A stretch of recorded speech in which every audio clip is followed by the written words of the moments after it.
Um, you can talk about test myself personally or just test myself as a team? Yeah, both. I think definitely exciting. They're a great defense. Probably one of the best defenses that I've seen on film. I think from top to bottom, they have everything you're looking for on a defense.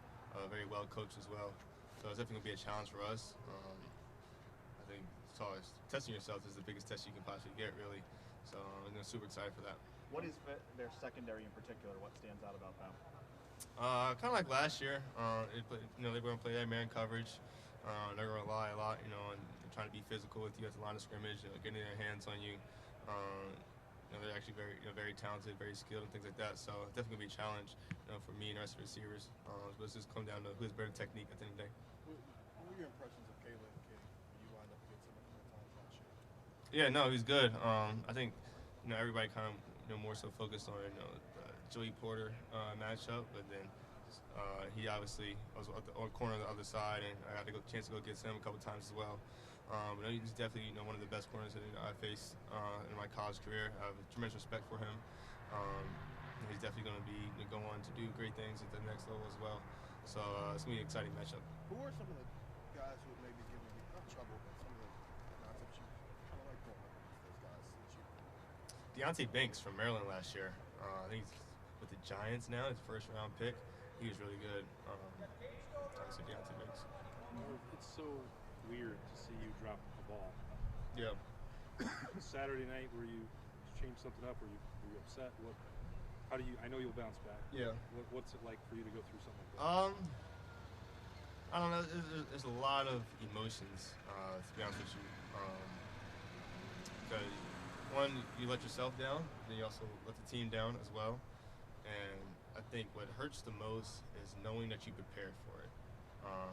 I think you guys see, and I take preparation very seriously.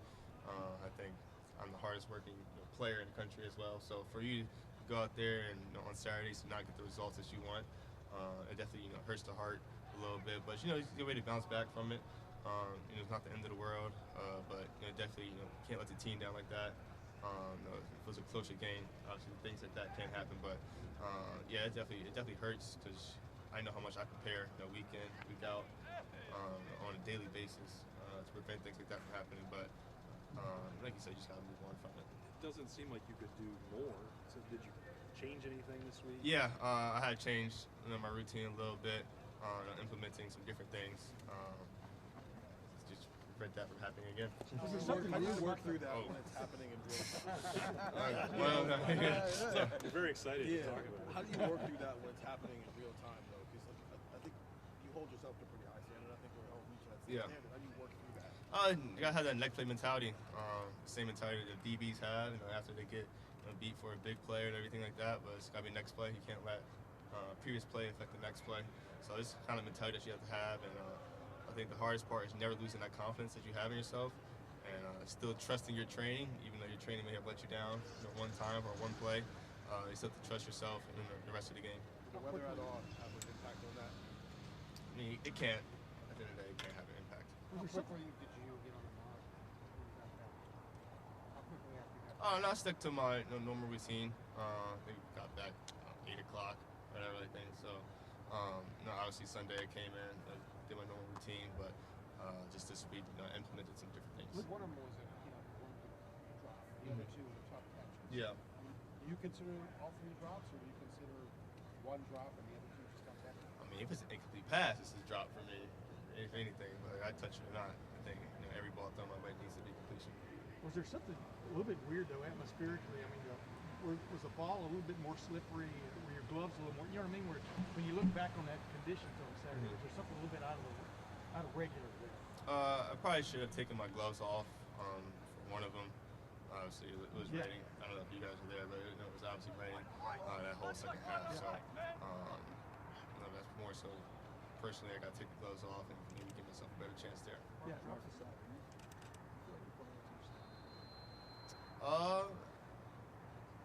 feel like I'm never playing up to my standard, if anything, because the standard is perfection, and you can never be perfect. So I think that standard is something that's never met at all. So just continue to keep building and getting better. But I don't think there's ever a time where I'm playing up to my standard.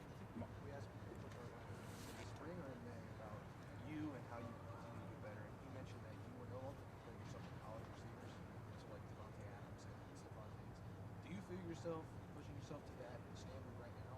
And how is that going in your progression from flipping that switch from college receiver to, okay, I know where I want to be and where I want to be is not. I think standards kind of in place as my dad. So if you do that from that perspective, that's a Hall of Famer. You're always comparing yourself to him. Like all the receivers you mentioned, Devontae Adams, are great receivers. They're probably going to be Hall of Famers as well. But your whole life you're chasing after your dad, who's the best receiver to ever play the game. So I think the standard has always been high. And yeah, I think that's just. Why don't you run from that? Like, sometimes when kids have legendary dads like that, they're trying to find a way to be themselves. I'm not this guy's son, I'm my own person. Yeah. Anytime we talk, you bring that up. Like, you're chasing your dad in a situation. Why don't you run from that at all? I would say it worked for him. It's going to work for me. Obviously, the goals he reached is the goals that I'm trying to accomplish. So why not follow the same footsteps as he did? Why not try not to put more work in than he did, knowing that it got him to where he was at. So why try to take a different path?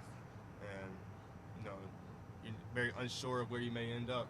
Where if you take the path that he took, you know what the results are going to be. Mark, you're obviously from Pennsylvania.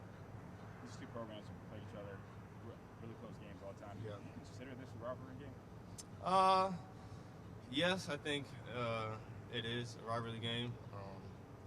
I don't know too much of the history between Ohio State and Penn State. I know the games have been very close in recent histories, coming down to usually that fourth quarter. One team kind of pulls away or the other, but I think for the goals that we're trying to accomplish as a team, make it to the Big Ten Championship, Penn State's definitely one of those teams year in and year out that you're going to have to go through to reach that goal. Growing up in Philly, was there a college team that you rooted for? I know your dad went to Syracuse when you were at Syracuse. Was there a college team that you rooted for? No, I didn't watch college football that much. It's more so I just always watched the NFL.